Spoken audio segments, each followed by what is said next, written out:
J'ai jamais pris l'alcool. Tu n'as jamais pris d'alcool. Pourtant, le rôle que tu joues, c'est carrément une vraie alcoolo.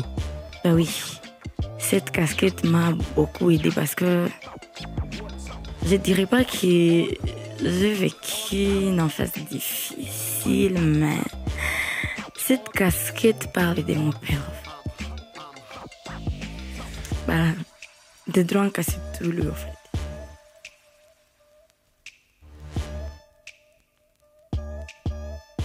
Tout ce que vous voyez sur scène, sur les réseaux, c'est papa.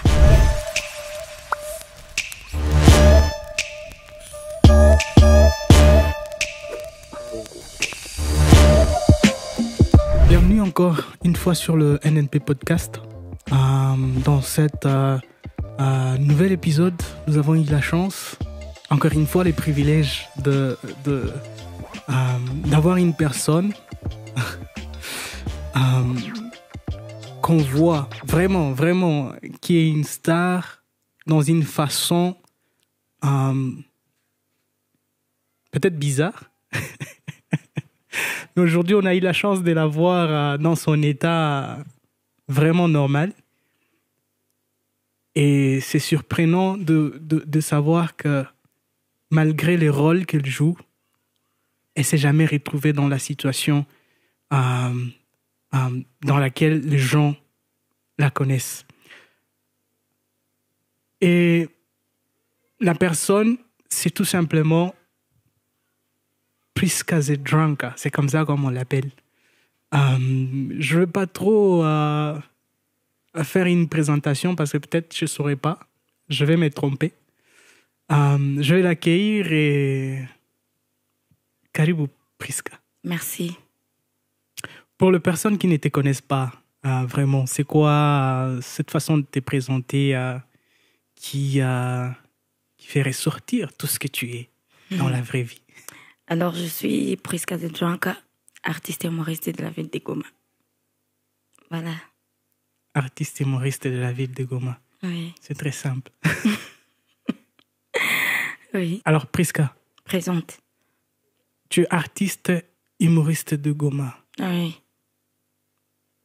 Parle-nous un peu de comment cela est arrivé. Que tu te retrouves dans l'humour et dans le rôle qui te définit en tant que The Drunk. Ok, c'est une longue histoire. Tu as tout le temps? Oui. D'accord. Et je crois que tout le monde qui nous écoute a son temps. En tout cas, alors c'était un jour dans un groupe de WhatsApp. On était en train de discuter entre nous. Je faisais rire par mes réactions. En tout cas, mes réactions faisaient rire les gens. Et il est devenu papa. À l'époque, il était garçon. Il est aussi humoriste de la ville de Goma, le directeur des Goma Rire Festival, Mwami Balan, qui m'avait suivi une box, m'avait posé la question de savoir si je suis comédienne. J'avais répondu par non, parce que à l'époque, je n'étais pas comédienne. Et il m'avait dit que j'ai les talents, je peux faire rire. J'avais répondu plutôt par normal. Tout le monde peut faire rire, en fait. Il m'avait dit non, j'ai vu à toi quelque chose. Je dis, quelque chose, c'est quoi déjà? À l'époque, il était en train de préparer à Goma Rire Festival, première édition, si je ne me trompe pas. Et il m'avait demandé de venir suivre les différentes formations. Parce que Goma Rire avait organisé des ateliers. J'avais refusé. J'avais fait presque 2 semaines en train de refuser. Fin de fait, j'avais accepté. J'ai suivi la formation. Et un jour, le formateur, qui est le directeur du festival Zéro Polémique, c'est un festival d'humour aussi, de la ville de Bukavu, nous avait demandé de venir le lendemain avec un texte de ce choix. Parce que le jour-là, il nous avait appris d'écrire au moins un petit texte qui peut ou n'est pas faire rire, mais au moins que tu sois à me dire d'écrire quelque chose. Le lendemain, je suis venue avec un texte qui parlait de Soulard. Et comme dans l'art, dans les théâtres, si tu parles des pasteurs, il faut incarner les pasteurs. Si tu parles des musiciens, il faut que tu chantes au moins un peu. Je parlais des soulards, fallait que j'incarne les soulards. J'avais incarné les soulards et les amis avaient dit « Mais tu le fais bien, tu gardes cette casquette. » Et c'est le directeur, Joyeux Benkaboudjou, le formateur, qui m'avait surnommé The Dranka. Il m'avait dit « Désormais, toi, c'est Priska The Dranka. Si seulement si tu continues à faire l'humour, tu seras Priska The Dranka. » C'est comme ça que je suis devenue The Dranka. Après cette prestation-là, c'était quoi? Qu'est-ce qui s'est passé dans ta façon de voir les choses peut-être au départ et après? Alors, ma première prestation, c'était pas en mode Dranka. Ma première prestation, c'était le 11 mai 2019. C'était normal. Et c'était dans un duo avec Moami Balan. Alors, ma première prestation en mode Dranka, j'étais en larmes. En larmes, vraiment. C'était la restitution des ateliers. Alors, j'étais en larmes. Et après, je me suis dit, mais c'est bon. Parce que après, j'avais senti au moins un truc, genre, je ne saurais pas comment expliquer parce que c'est un sentiment. Je me suis dit, c'est bon si je continue comme ça. Et si ça fera toujours cet effet, est-ce que ça peut faire quelque chose après, alors? Et tu as pris le goût de continuer. Est-ce que avant, parle-moi un peu de ton enfance. Comment est-ce que tu as grandi et où est-ce que tu as grandi? Est-ce qu'il y a des choses peut-être que tu as vécues dans ton enfance qui ont influencé aussi ta façon d'écrire les choses? Alors, je suis née dans les Grands Nord. J'aime pas cette question. Moi, je suis comme je l'ai dit tantôt, je suis née dans les Grands Nord.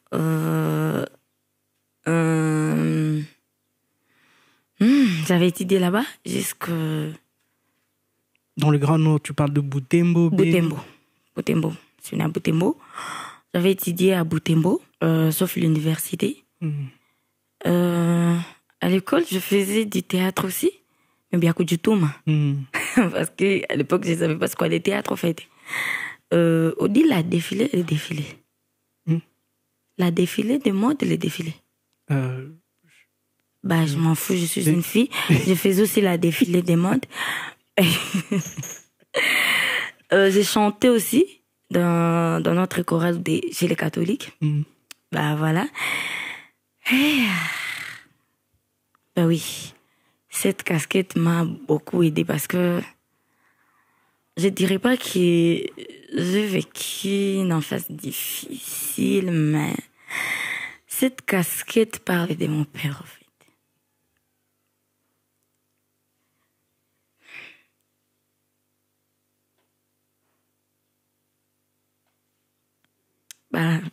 Des droits cassés tout le, en fait.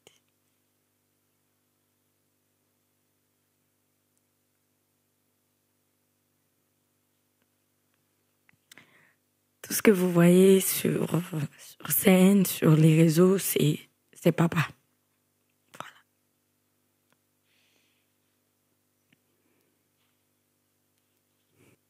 Pourquoi tu as les larmes aux yeux quand tu penses cette histoire? C'est pas facile, en fait. Tu sais toi-même les histoires avec les parents alcooliques. Tu vois?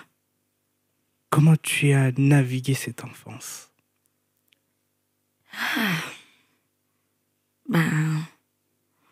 C'était pas mal.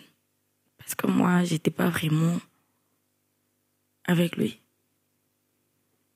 Je n'ai pas grandi avec lui, en fait. Mais les petits moments que j'ai passés avec lui, c'était horrible. En tout cas, horrible. Je préfère pas en parler. Tu vois? Voilà.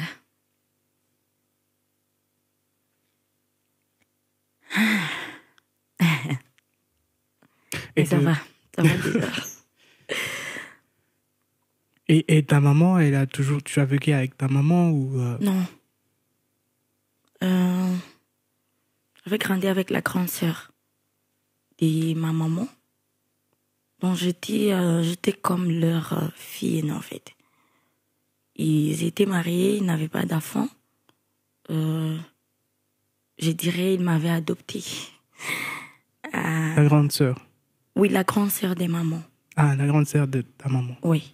C'est moi la fille aînée de ma maman. J'avais une année. C'est comme ça que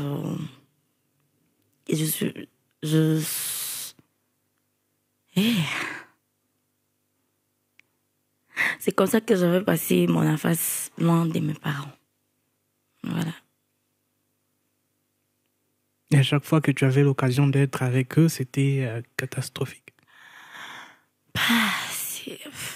Tu connais toi-même l'histoire avec les parents alcooliques.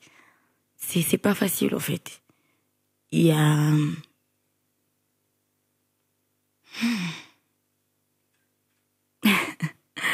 Je vais pas parler trop de cette histoire. Oh oui, je vais pas vraiment... J'aime pas parler de cette histoire. Je comprends. Oui. Oui. Et tu quittes Butembo, tu te retrouves à Goma. C'est quoi l'histoire? Je suis venue étudier l'université. J'ai étudié l'université, j'ai travaillé aussi. Voilà. Quand tu es dans l'humour, tu te retrouves à... Bien sûr, tu as eu cette casquette des drunkards.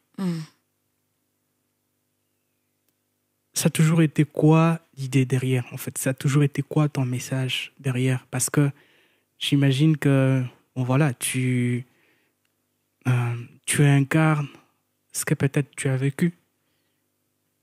Mais ça a toujours été quoi ton message derrière cette façon de faire? Alors,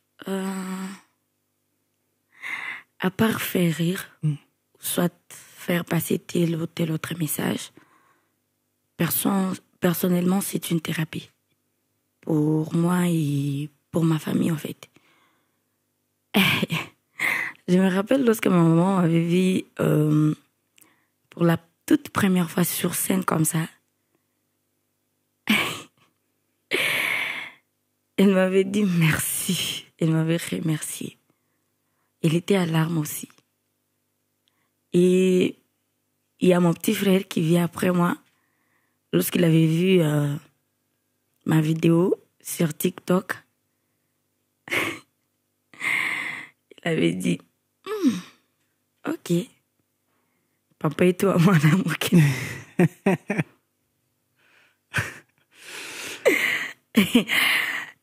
J'avais compris que ça aide, au fait.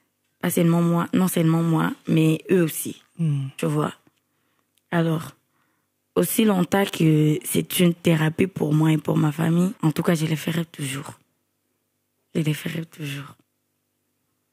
Voilà. Et pas seulement pour moi, mais pour d'autres personnes aussi, peut-être. Les personnes que je ne connais peut-être pas, qui sont peut-être guéries grâce à ce que je fais, grâce à ma casquette, tu vois. Voilà.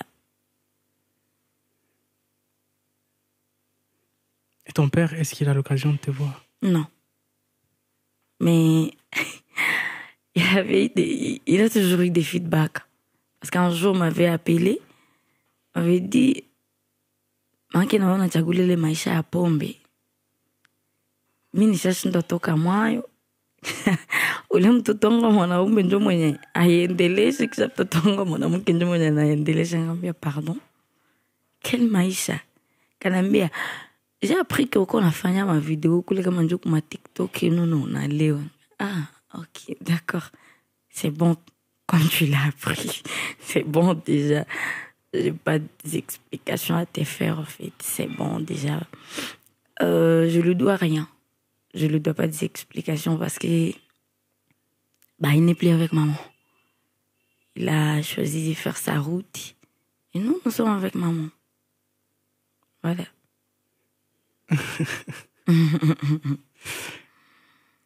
Je crois que tu joues tellement bien ces rôles-là. Merci. Tu l'incarnes tellement que dans la vraie vie, moi, toi, Kakora, ça, oui, yeah, Quelle a toujours été la perception de ta propre personne dans la communauté? Pour quelqu'un qui ne connaît pas ton histoire, mais te voit juste sur TikTok, avec ta bonne performance et tout ça, c'est quoi les retours dans la communauté? Il y a ceux qui encouragent et ceux qui découragent. Genre, courage, tu iras loin, ou soit une femme qui se saoule, un autoléwaka, qui prendra pour épouse une soularde, tu vois. Tu risques de continuer à faire tes bêtises. Tu vois. Donc, tout le monde y croit. Bah oui. Il y a des gens qui croient que je suis vraiment, vraiment, vraiment soulardée dans la vraie vie. J'aurais aimé que ces personnes voient cette émission. Pour apprendre plus sur moi, en fait. C'est curieux que tu n'as jamais pris l'alcool. En tout cas, je n'ai jamais pris l'alcool. Dans notre famille, c'est papa Lucille. Tu vois. C'est pas bon pour la santé. C'est pas bon pour la santé. Bah oui. C'est pas bon pour la santé. Et surtout que c'est pas une solution pour nos problèmes.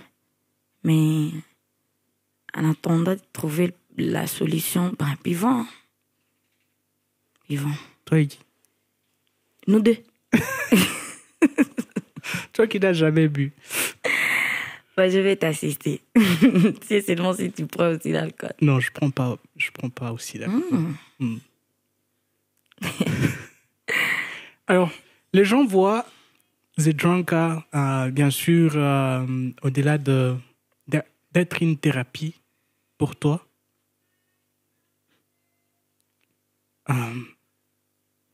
Bien sûr, tu crois parce que, tout simplement, peut-être tu as de bons retours du côté de ton père, du côté de ta famille. Oui.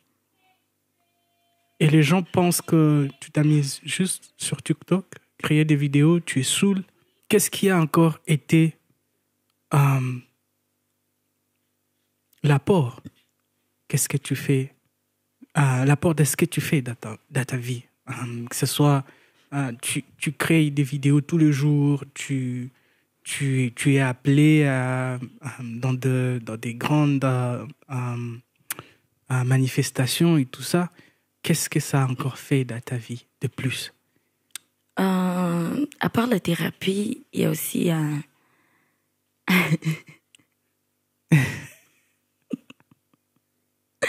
et aussi la rémunération financière, en fait.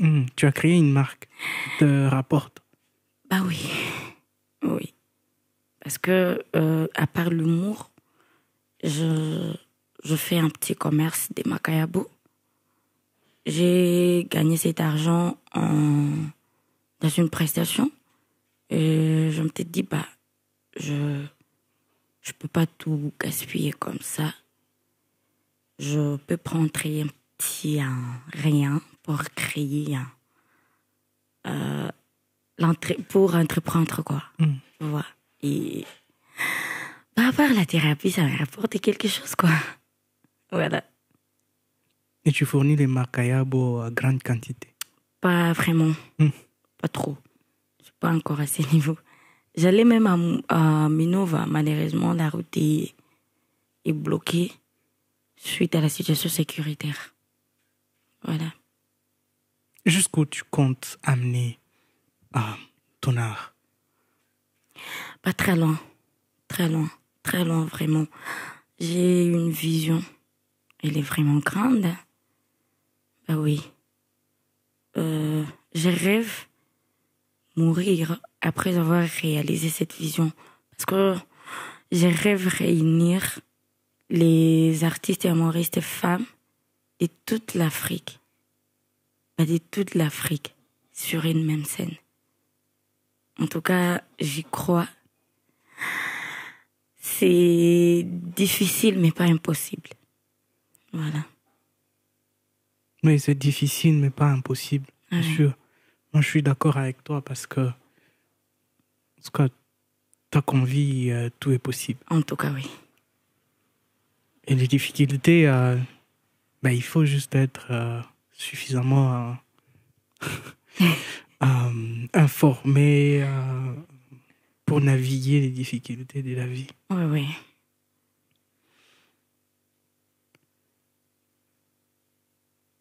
Et aujourd'hui, quand tu essaies de regarder peut-être derrière, tu t'es dit, qu'est-ce que tu t'es dit si tu avais complètement refusé l'appel de Mwami? Aïe. En tout cas, je sais pas. Je sais pas, mais c'était décrocher ou soit répondre à l'appel de Mwami, c'était la meilleure chose. En tout cas, c'est ça un ange. Moi, je l'appelle mon père humoristique, tu vois. Parce que sans lui, peut-être, je serais toujours avec ses blessures internes, tu vois. Mais grâce à lui, je me sens free, en fait. Tu vois. Je me sens libérée. En tout cas, il fallait décrocher cet appel. Et pendant que tu faisais l'université, tu pensais à faire quoi dans la vie? Tu pensais faire... C'était quoi tes ambitions à l'époque? Est-ce que tu disais être avocate ou... Non, je me disais que je serais une grande informaticienne. Ah, tu as fait l'informatique de gestion? Oui, j'avais fait la conception. Alors je me disais que je vais créer beaucoup de choses. Mais malheureusement, la vie a ses surprises, quoi. Malheureusement ou heureusement? Les deux, alors. De l'informatique à l'humour. Dieu sait le sait, hein. Une journée, je passerai les Nicopanekatika. Voilà. Et ça a été quoi? Ça a toujours été quoi les sentiments que tu as quand les gens réagissent, rient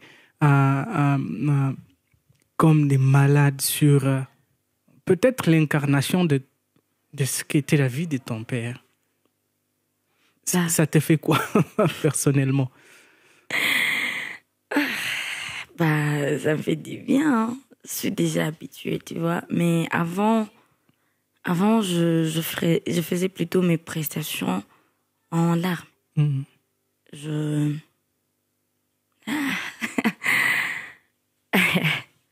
pleurais, hein. Je me disais, ces gens sont en train de rire, oui.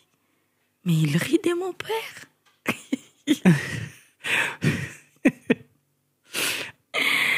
Pourquoi ces gens se moquent de mon père?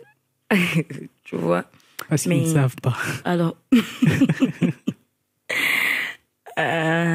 je me suis déjà habituée. Ça va déjà, ça va. Lorsqu'il rit, ça me fait du bien. Ça me donne la rage de continuer, tu vois.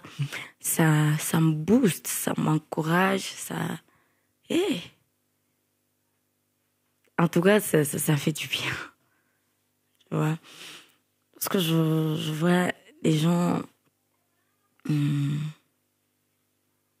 rire. Je me dis,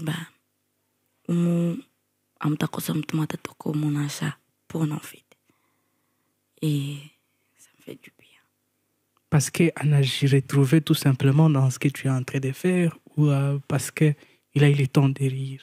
Parce qu'il y a des gens qui se retrouvent parce qu'on a toujours eu des feedbacks. Tu finis ta prestation, l'activité est finie et tu vois quelqu'un t'approcher et te dit, tu as parlé de moi.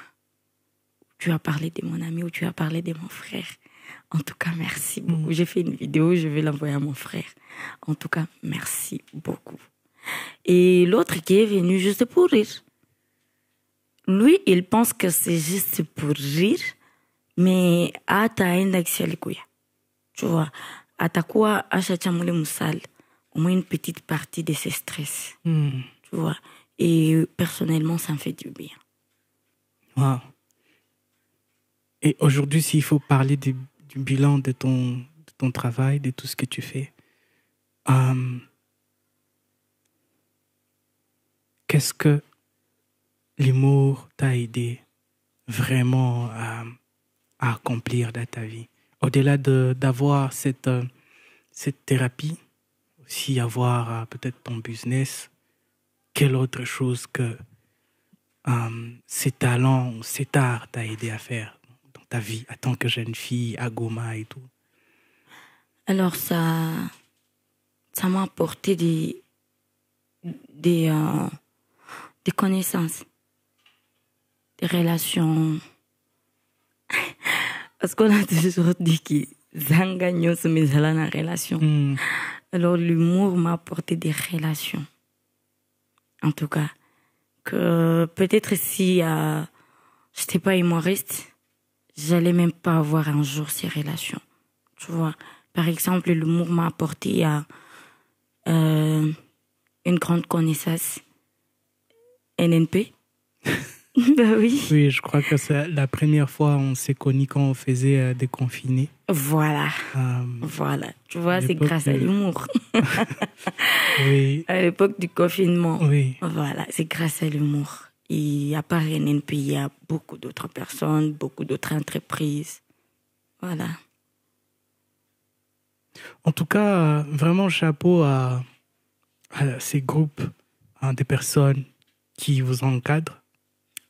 Notamment moi, Mibala, avec Gomarir, Joyeux Bin Kaboudjou, qui essaye de créer un mouvement autour de l'humour dans l'Est. Oui. Même, je crois, sur les niveaux national. Oui, oui. En tout cas, chapeau à toutes ces personnes-là, et je crois que ça a encouragé, parce que la jeunesse a toujours besoin de repères, a besoin des guides et tout ça. Oui. Et nous, je crois qu'on est en train de prendre la relève de ceux qui nous ont inspirés pour inspirer aussi les autres. Donc, courage, chapeau. À un moment donné, on se sent fatigué, on croit que peut-être ce que nous faisons, ça n'a peut-être pas de sens. Mais bon. Quand j'écoute ton histoire, en fait, c'est juste incroyable. Je ne m'attendais pas à ce que tu aies une histoire pareille. Bah, voilà. Et pour toutes les jeunes filles qui t'écoutent à pareil instant, qui ont eu la chance d'écouter ces podcasts, mais aussi pour le jeune garçon, ça serait quoi ces mots de sagesse que tu aimerais partager avec eux? J'aime toujours dire aux filles, parce que excuse-moi, mais je suis féministe. Pas de problème. Bah, tout est possible, en fait. Tout est possible. Faut pas juste se négliger, surtout si tu es artiste. Faut pas suivre les ondes négatives. Sois positive et tu y arriveras. Tu vois, parce que j'ai dit ça souvent parce que en Afrique, on pense que si tu es artiste femme, tu es, excusez-moi les termes, pétasse, quoi. Alors que c'est pas ça. C'est pas ça. Alors, courage aux artistes filles. Et on peut le faire. Ça me donne une question. Peut-être pendant que tu as eu à naviguer toutes ces... pendant que tu mènes ces combats à devenir l'artiste que tu es aujourd'hui, quels sont les différents défis auxquels tu t'es vraiment heurté jusqu'à présent? J'ai parlé tout d'abord des découragements. Et à part les découragements, il y a il y a des tentations. Il y a quelqu'un qui va se faire passer pour une personne qui t'appelle pour, par exemple, une publicité, alors que c'est pas ça. Il voulait juste te tester, genre, parce que la plupart des gens se posent la question si je prends vraiment l'alcool ou pas. On a coûté dans ça que tu as réussi à pomper. Tu vois. Il y a aussi des harcèlements. En tout cas, j'ai été harcelée. Oui. Genre, tu es une femme, si tu couches pas avec telle ou telle autre personne, tu n'auras pas ce que tu veux vraiment. Pourquoi? Juste parce que je suis une femme?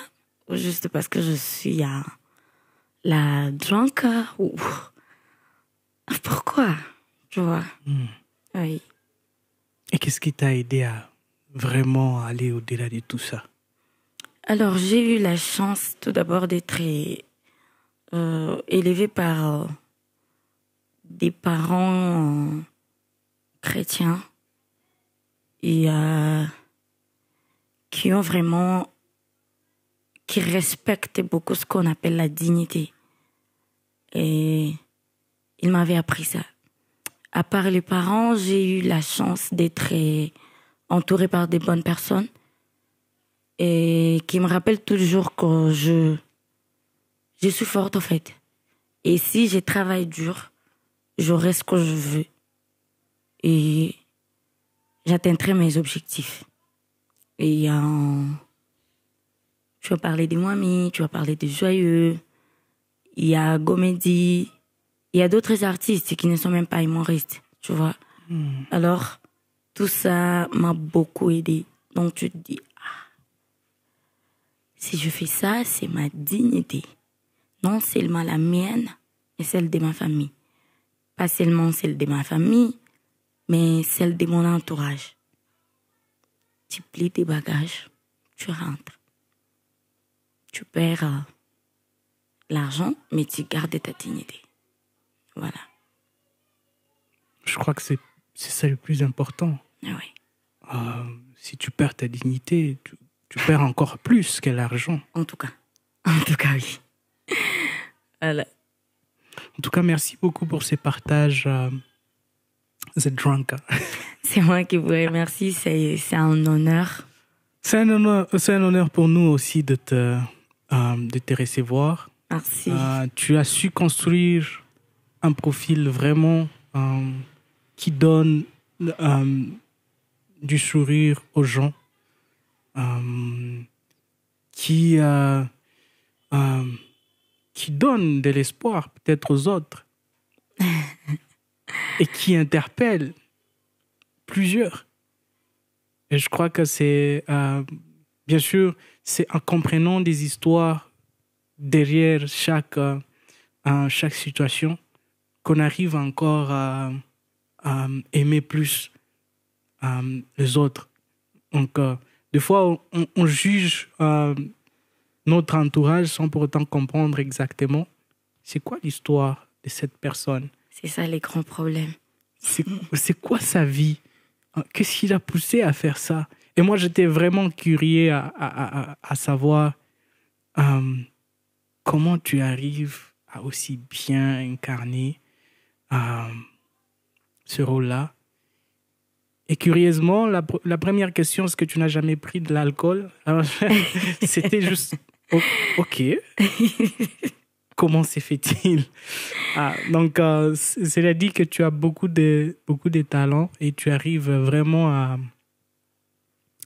à incarner. Tu es une actrice, quoi. Merci beaucoup. Tu es une actrice tout à fait hors pair. Et pour nous, c'est quand même très important de mettre cette lumière sur la personne que tu es, bien que bien sûr, tu as déjà ouvert les rideaux pour toi-même. Mais c'est pas suffisant. C'est pas suffisant. Il fallait NNP, hein. Merci beaucoup. Merci pour cette reconnaissance. Je crois que nous sommes en train de finir ce NNP podcast, mais j'aimerais peut-être avoir une toute dernière question. Tu as cette vision de réunir toutes les femmes humoristes de l'Afrique. Oui. Pourquoi c'est si important pour toi de faire cela?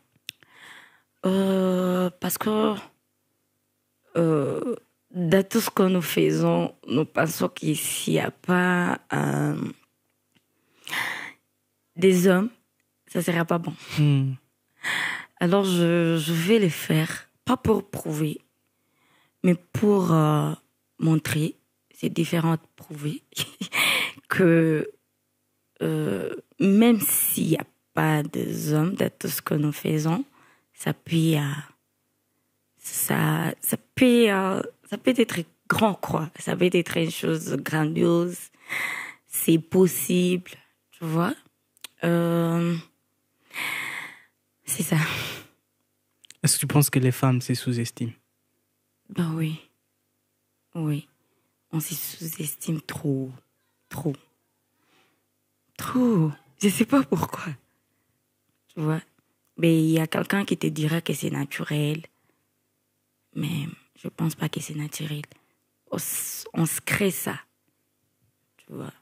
On se dit qu'on est inférieur. Pourtant, la Bible nous dit que nous sommes égaux. Voilà. Pour finir, c'est quoi le message que tu aimerais laisser à notre communauté du NNP Podcast? Juste quelque chose qui te passe par la tête sur ton humour, sur ton travail, sur n'importe quoi. Alors, tout d'abord, merci beaucoup à NNP pour cette opportunité. Et merci beaucoup aussi à la communauté NNP Podcast. Et continuez à nous soutenir. S'il y a aussi quelqu'un qui veut faire l'humour, mais il a peur, par exemple une femme ou une fille, il a peur de faire l'humour, tu es la bienvenue, ma chérie. Tu es capable, tu peux le faire. Bienvenue. Merci beaucoup. Merci. Merci aussi de finir sans faire la drunka. Parce que je m'attendais que tu viennes au chalet. Non, elle dort. Elle dort. Celle-là dort. Celle-là dort. Oui. Elle se repose actuellement. En tout cas. Merci beaucoup de nous avoir accordé le temps. Merci aussi pour l'été. L'été. Baoupa Chapati. Merci beaucoup d'avoir accepté notre invitation et de passer à ces moments agréables avec nous. Je crois que c'est par là qu'on est en train de terminer notre NNP podcast pour cette semaine. N'oubliez pas de partager si vous sentez que l'histoire de Prisca vous inspire. Partagez-la à toutes ces personnes qui aimeraient écouter une telle histoire pour se sentir aussi inspirés. N'hésitez pas à liker nos pages, nos plateformes YouTube, Facebook, Instagram, Twitter pour ne pas rater d'autres histoires comme celle de Prisca. Et je vous dis à la semaine prochaine. Prenez bien soin de vous.